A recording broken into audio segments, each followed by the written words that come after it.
परमात्मने नमः। ॐ श्रीकृष्ण परमात्मने नमः। अथ द्वादशोऽध्यायः।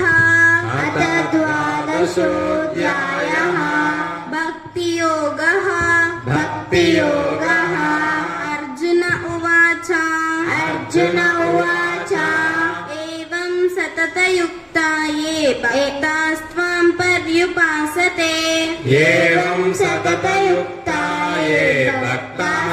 पर्युपासते। ये चाप्यक्षरमव्यक्तं तेषां के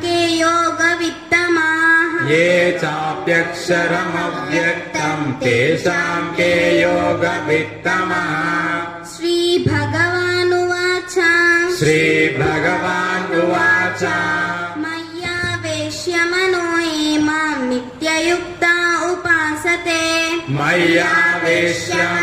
ये मां नित्ययुक्ता उपासते।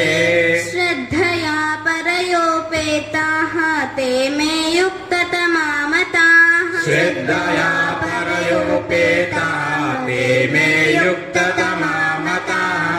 एत्वक्षरमनिर्देश्यम् अव्यक्तं पर्युपासते।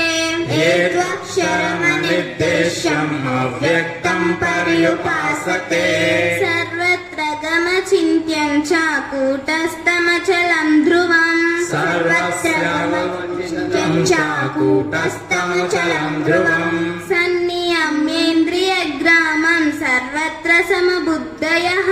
सन्नियम्येन्द्रियग्रामं सर्वत्र समबुद्धयः। ते प्राप्नुवन्ति मामेव सर्वभूतहिते रताः।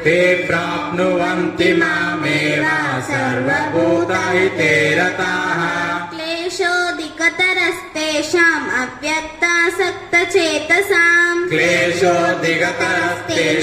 अव्यक्तासक्तचेतसाम्। अव्यक्ता हि गतिर्दुःखं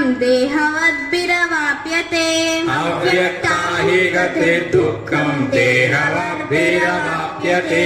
ये तु सर्वाणि कर्माणि मयि सन्न्यस्य मत्पराः।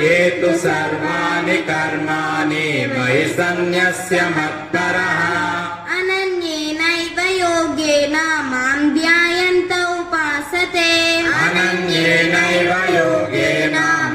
ध्यायन्त उपासते।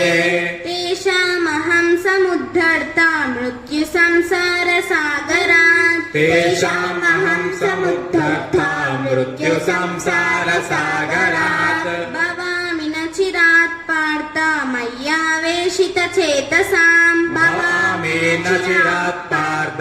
मय्यावेशितचेतसाम्। मय्येव मन आदत्स्व मयि बुद्धिं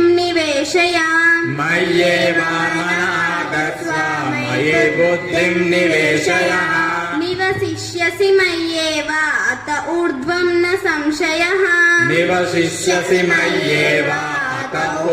न संशयः। अत चित्तं समादातुं न शक्नोषि मयि स्थिरम्।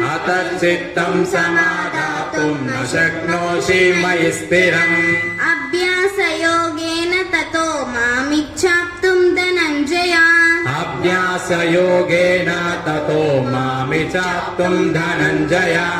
अभ्यासेऽप्यसमर्थोऽसि मत्कर्म परमो भव।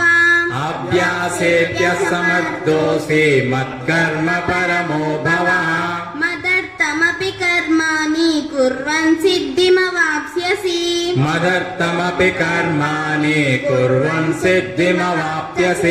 अतैतदप्यशक्तोऽसि कर्तुं मद्योगमाश्रितः।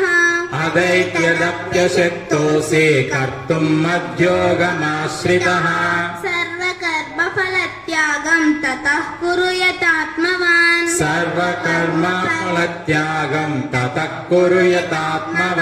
श्रेयो हि ज्ञानमभ्यासात् ज्ञानाद् विशिष्यते।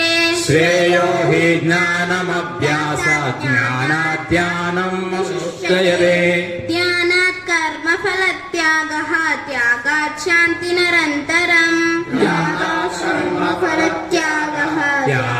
शान्तिरनन्तरम्।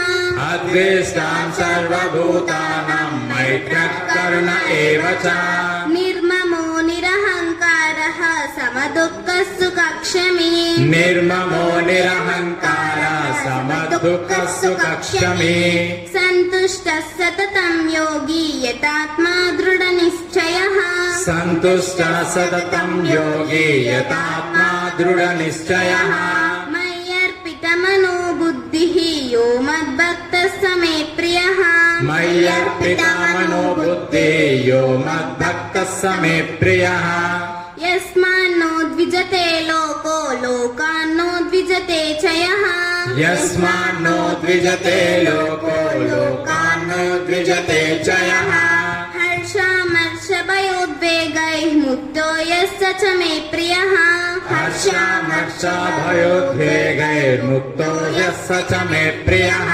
अनपेक्षशुचिर्दक्षः उदासीनो गतव्यतः अनपेक्षासु चिर्दक्षः उदासीनः गतव्यदः सर्वारम्भ परित्यागी यो मद्भक्तः स मे प्रियः सर्वारम्भ परित्यागी यो मद्भक्तः स मे प्रियः यो न हृष्यति न द्वेष्टि न शोषति न काङ्क्षति यो न हृष्यति न द्वेष्टि न शोचति न काङ्क्षति शुभाशुभ परित्यागी भक्तिमान्यः स मे प्रियः शुभाशुभ परित्यागी भक्तिमान्ये स मे प्रियः समशत्रौ च मित्रे च तथा मानावमानयोः समशत्रौ च मित्रे च तदा मानावमानयोः शीतोष्णसुखदुःखेषु समस्सङ्गविवर्जितः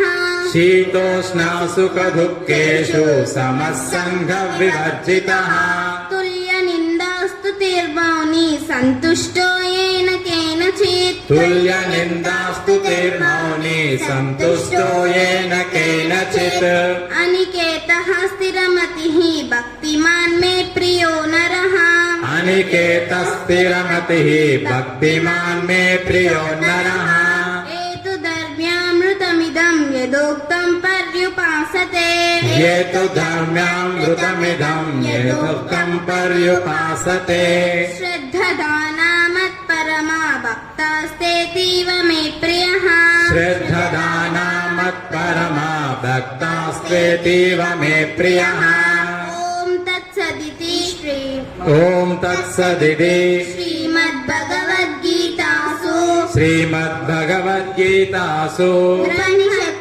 उपनिषत्सु ब्रह्मविद्यायां योगशास्त्रे श्रीकृष्णार्जुनसंवादे भक्तियोगो नाम द्वादशोऽध्यायः भक्तियोगो नाम द्वादशोऽध्यायः ॐ श्रीकृष्णपरब्रह्मणे नमः।